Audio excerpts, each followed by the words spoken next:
ভাৱে আলোচনা সত্ৰৰ আয়োজন কৰা হৈছে আৰু ভৱিষ্যতেও বড়ো ভাষাৰ সাৰ্বিক বিকাশৰ ক্ষেত্ৰত এইসকলৰ লগত লগ লাগি আমি এই কামখিনি বৌদ্ধিক কামখিনি আমি সম্পাদন কৰিম। ডাঙৰ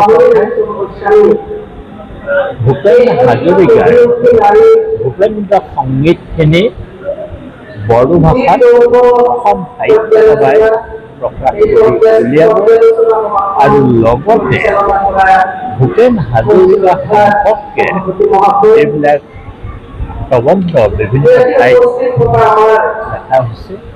সেই প্ৰবন্ধখিনিৰ এটা বড়ো ভাষাত অসম সাহিত্য সভাই প্ৰকাশ কৰি উলিয়াব।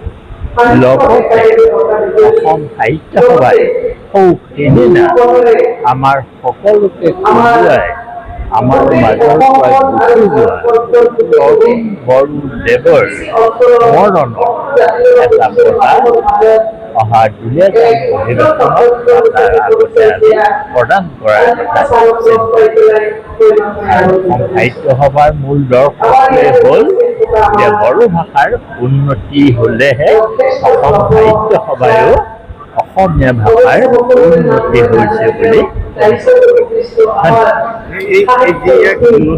কিন্তু 1900 চনটো মই এতিয়া পাহৰিছোঁ।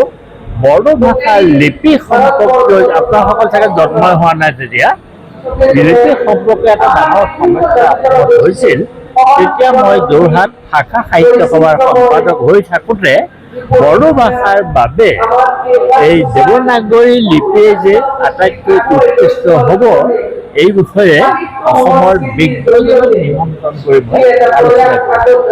এতিয়া আপোনালোকে বড়ো ভাষাই দেৱনাগৰী লিপি লোৱাৰ কাৰণে আমি বড়ো ভাষাটো বুজি পাওঁ পঢ়িলে, কিন্তু আমি মিচিং ভাষাটো বুজি নাপাওঁ।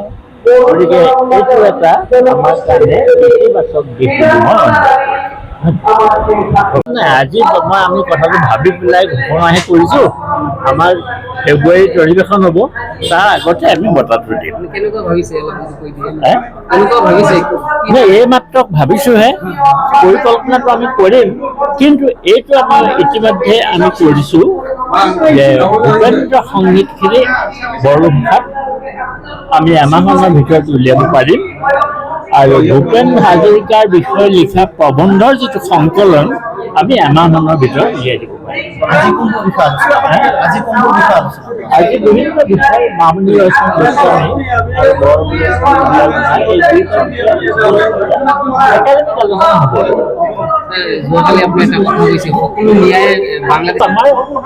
কাগজে অকণমান ওলোটাকে কৈ দিয়ে। মই এইটোহে কৈছোঁ, 1971 চনৰ 25 মাৰ্চৰ আগ্ৰহ যিসকল বাংলাদেশী তেওঁলোকক সুপ্ৰিম কোৰ্টে ন্যায় দি থৈছে, অসম চুক্তিতো ন্যায় দি থৈছে। গতিকে সেইসকল আমাৰ খিলঞ্জীয়া লোক।